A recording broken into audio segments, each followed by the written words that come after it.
Hei, salut!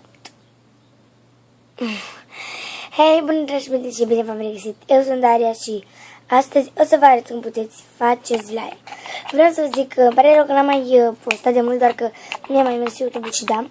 Acest videoclip vreau să-l fac maxim 10 minute și da.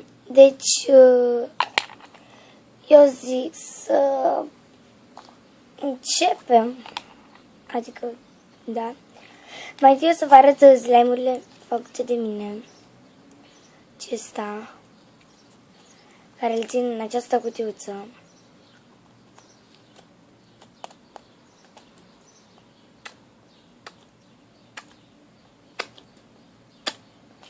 Este foarte tare. Și îl mai am și pe aceasta.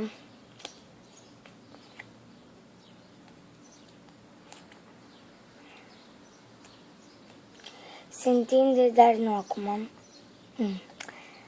Adică se întinde foarte bine, dar nu știu, uneori nu vrea să se întinde deloc și da. Ok.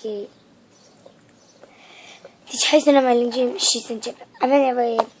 Eu am șaracet și lipici lichid, văd de amândouă. Ok, le pun deoparte.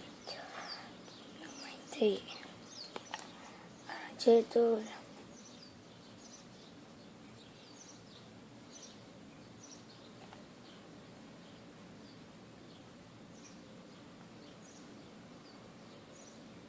Și cred că v-am mai zis că o să facem unul mare, pentru că acestea două nu scot sunete și chestia asta mă enervează pe mine.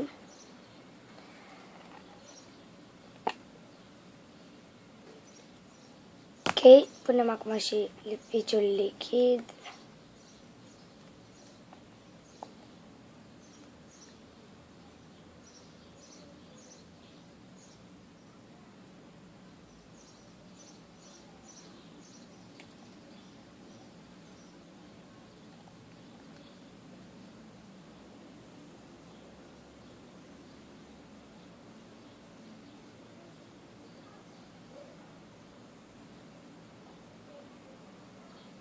Ok, le-am turnat.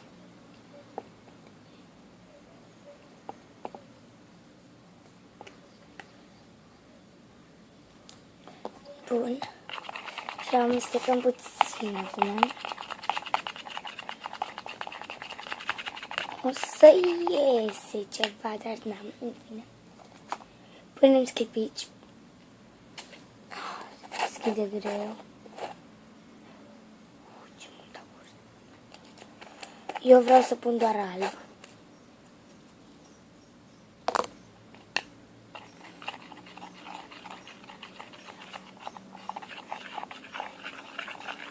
Sper că acest slime va ieși mare. Și da. Acum vom pune o picătură de borax. Și slime-urile care vi le-am arătat conțin și ele borax. Glicerină boraxată. Așa. Ok, să vărsăm. Pus două picături ca să nu se mai lipească, pentru că dacă puneam una se lipea rău de tot. Credeți-mă că știu. Că eu am făcut una și da. Ok, acum amestecăm.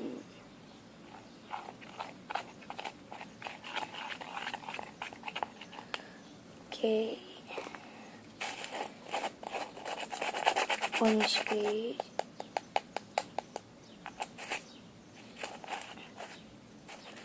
Bun.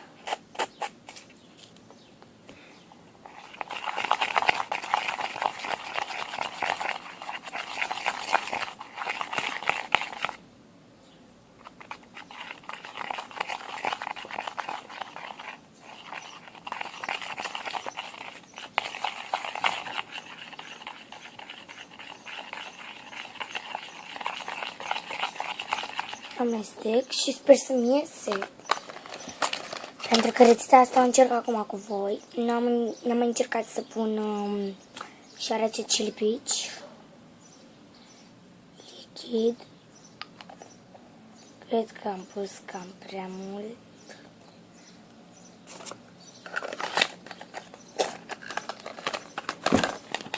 Ok, dar în fine, amestecăm în continuu.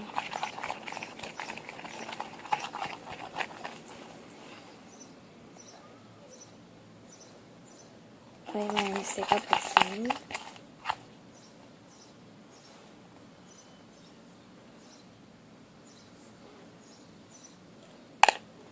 Acum mișcăm că el cu mâna. Până când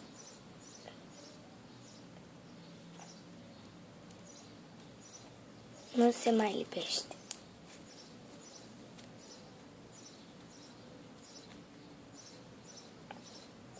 Se aude ceva.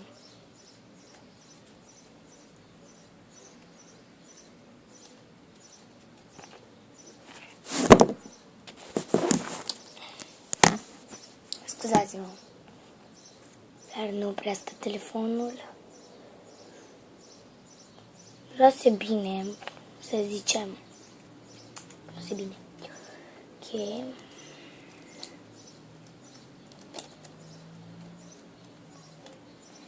Deci, până la urmă, slime-ul nostru ne-a ieșit. Acest experiment nu s-a stricat. Și este numai bun de jucat.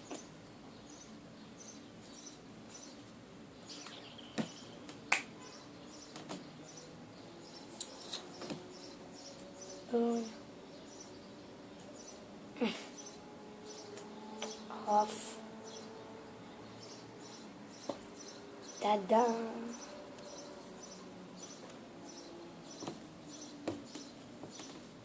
Și văd că acesta chiar nu se lipește deloc. Acum voi încerca să fac unul alb.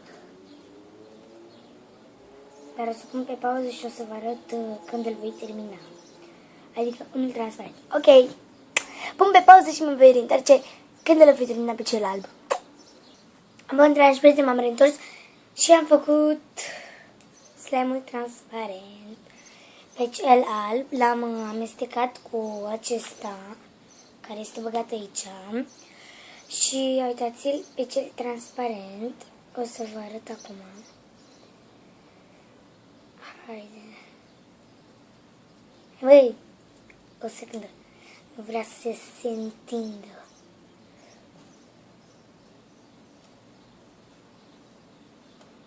Ia uitați. Transparent. Ok. O să-l amestecăm cu acesta.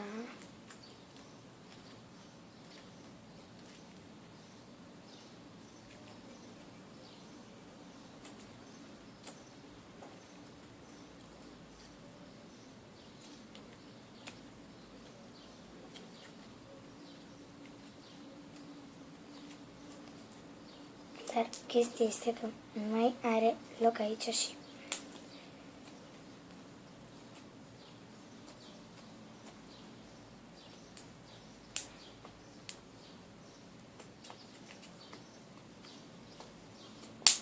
este cam greu de băgat înăuntru.